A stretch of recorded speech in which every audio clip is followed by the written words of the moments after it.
اپنے بچوں کی خاطر۔ کینیڈا آنے کے لیے ہمیں یہ فیصلہ کرنے میں کوئی 4 سال لگے کہ ہم اپنے بچوں کے محفوظ مستقبل کی خاطر کسی بھی طرح کی آزمائش کا سامنا کر لیں گے۔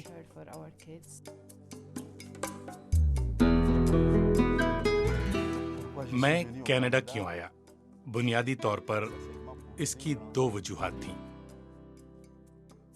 پہلی وجہ تو زیادہ تر اپنے بچوں کے بہتر مستقبل کے لیے، اور دوسری وجہ خود اپنے مستقبل کے لیے۔ جو کچھ میں پیچھے چھوڑ آئی ہوں اسے میں نے بہت زیادہ محسوس کیا ہے۔ میرا خاندان، میرے رشتہ دار، میرے دوست، میں انہیں بہت زیادہ یاد کرتی ہوں۔ جنگ سے بدحال ملک سے آنا ایک ایسا گہرا تجربہ ہے جسے آسانی سے لفظوں میں بیان نہیں کیا جا سکتا۔ کئی سالوں کی جدائی کے بعد میں اسے ایئرپورٹ پر ملی۔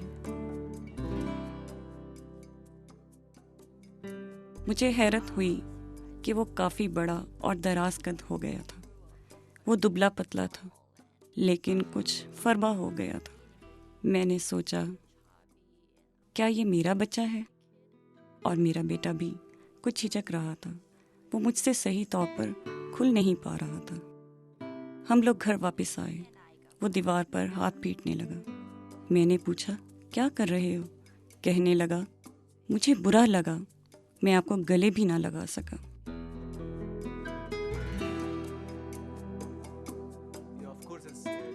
ہاں، بچوں کے لیے دادا دادی، چچا اور چچی سے دور رہنا بڑا کٹھن ہے، کیونکہ روایتی طور پر ہم لوگ ایک وسیع خاندان سے ہیں اور اس کے تمام لوگ ایک ہی گھر میں رہتے تھے۔ انہیں بڑا عجیب لگا جب ہم لوگ ہوائی جہاز سے کینیڈا آئے۔ وہ پوچھنے لگے ہمارے دادا دادی ہمارے ساتھ کیوں نہیں آئے؟ یہ سب انہیں سمجھانا ہمارے لیے بہت مشکل تھا۔ رکاوٹ صرف انگریزی کی نہیں اور نہ مسئلہ ثقافت کا تھا، یہ معاملہ خاندان کا بھی تھا۔ ابتدائی دنوں میں پہلے جب میں اپنی بیٹی کو داخلے کی غرض سے اسکول لے کر گئی تو مجھے اندازہ ہوا کہ یہ ہمارے زمانے کے اسکول سے کتنا مختلف ہے۔ پڑھانے کا طریقہ بھی مختلف ہے۔ ان بچوں کو ہم لوگوں کے دور سے کہیں زیادہ تفریح حاصل ہے۔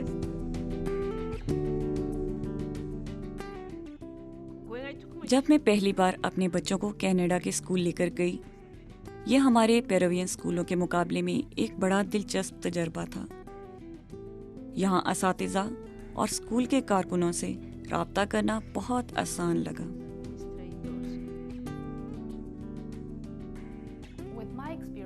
میرے چین کے تجربے کے تحت میں یہاں خود سے اسکول جانے سے گھبرائی ہوئی تھی۔ اول تو ہم لوگ صرف چند ہفتے پہلے ہی یہاں آئے تھے اور میری انگریزی بھی رواں نہ تھی، اس لیے بہت ہراساں تھی۔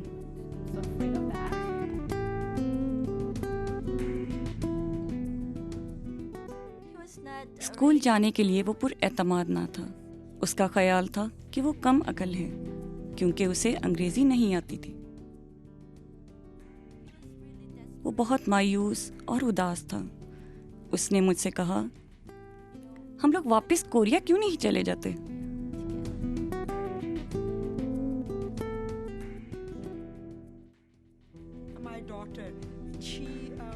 میری بیٹی جب پہلی بار اسکول گئی اور اس نے کلاس میں بچوں کو دیکھا، ماحول کا جائزہ لیا، لڑکے لڑکیوں کا ساتھ بیٹھنا اور کچھ جگہوں پر نازیبا انداز سے ہمارے طور طریقوں سے مختلف تھا، لہٰذا وہ بہت الجھی اور گھر آ کر رونے لگی۔ اس نے کہا کہ وہ اسکول میں نہیں جائے گی۔ میں نے کہا نہیں، سب ٹھیک ہو جائے گا، یہ اسکول ہے۔